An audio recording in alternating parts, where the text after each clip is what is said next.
4 की बाय है हम्म। और वोडाफोन की 1000 शेयर है और 14 रुपीज की बाय है। ठीक है। तो मैं लॉन्ग टर्म के लिए लिया हूँ।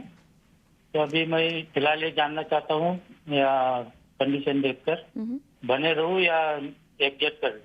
ठीक है। वोडाफोन आपने लिया है 14 पर और आपने लिया है येस बैंक 24 पर और आपका नज़रिया भी लंबा है। विवेक के पास जाना चाहूँगी इनके सवाल को लेकर। और विवेक, क्योंकि आपसे हमने बाजार की चाल पर बात नहीं की थी, तो मेरे ख्याल से मेरा पहला सवाल हमारे दर्शक का ना होकर मैं बाजार की चाल पर आपकी राय लेना चाहती हूँ, बिकॉज कल भी आपसे बात हुई थी और हमने कल की क्लोजिंग को काफ़ी महत्वपूर्ण माना था। आज भी जब बाजार खुला और हमने देखा शुरुआती में हो सकता है 21,932 जो कि लो था उसको छुएगा बाजार, लेकिन ऐसा होता हुआ नहीं दिखाई दिया। 22,100 के पार हम जाता हुआ देख रहे हैं। तो बाजार की दिशा पहले और उसके बाद हमारे दर्शक शंकर वोडाफोन और येस बैंक पे जो सवाल पूछ रहे हैं उसका जवाब।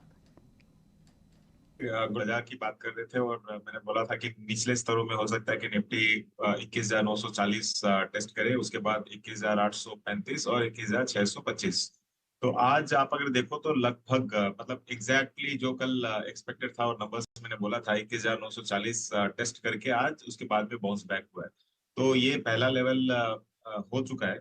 अब मुझे लगता है कि अगर देखिए कोई अगर फर्दर नेगेटिव न्यूज नहीं आती है और अगर इंडिया विक्स थोड़ा बहुत अगर नीचे आता है, इनफैक्ट 18 के ऊपर चल रहा है अभी भी, तो वो एक डेंजरस सिचुएशन है। इसके लिए लग रहा है कि 21,625 भी जा सकता है क्या। लेकिन अगर इंडिया विक्स में थोड़ी भी अगर गिरावट आती है तो मुझे लग रहा है कि बाजार यहाँ से एक बाउंस बैक के लिए वापस तैयार है। आज का सिचुएशन ये है कि निफ्टी तो आपका मतलब 0.6-0.7% अप है, लेकिन ज्यादातर पोर्टफोलियोज अभी भी माइनस में आपको दिखेंगे, क्योंकि जो mid cap and small cap indexes है, स्टॉक्स है, वहां पे आपको अभी भी दबाव दिखने को मिल रहा है। तो ओवरऑल मैं बुलिश हूँ बाजार पे। और मुझे लगता है कि जो बाजार टेंशन ले रहा है इलेक्शंस वगैरह, ये अब देखो जो होना है वो तो होगा ही। और इकोनॉमी फिर भी राइट ट्रेंड पे है, तो शॉर्ट टर्म वॉलेटिलिटी आपको देखने को मिलेगी और मुझे लगता है कि एवरी डिप पे आपको लेना चाहिए। और बाई चांस एक्सपर्ट्स अब बोल रहे हैं, निफ्टी यहाँ से और नीचे आता है। आपने कहा विवेक आप बुलिश हैं अंडरटोन को लेकर। एक और चीज जो एक्सपर्ट्स भी पूछ रहे हैं, सबका यही कहना है कि अगले 10 से 12 दिन में पैसे हो तो लगा लीजिए, बाजार की ये लेवल्स आपको फिर आते हुए नहीं दिखाई देंगे। बहुत इंटरेस्टिंग टेक है ये एक्सपर्ट्स का, ऑन एन एवरेज जो समझ में आ रहा है। आप इससे इत्तेफाक रखते हैं?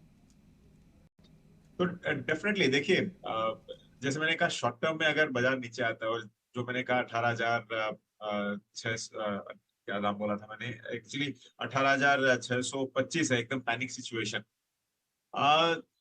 वो आपको मतलब वापस मिलने वाला नहीं है। और अगर इलेक्शन रिजल्ट्स अच्छे आ गए जून 4 को, उसके बाद में तो आप भूल जाइए कि ये दाम आपको आएंगे, अनलेस एंड अदरवाइज कोविड जैसा सिचुएशन आए या फिर वर्ल्ड वॉर हो। तो धीरे धीरे आपको बाई करना है पहली चीज। और जैसे मैंने कहा कि आपको स्टॉक स्पेसिफिक बहुत रहना है। आज इंडेक्स अप है लेकिन पोर्टफोलियोज आपके डाउन रहेंगे। काफी स्टॉक्स है जो आज भी अभी माइनस में चल रहे हैं बाजार ऊपर होने के बावजूद। तो वैसे आपको स्टॉक स्पेसिफिक रहना पड़ेगा।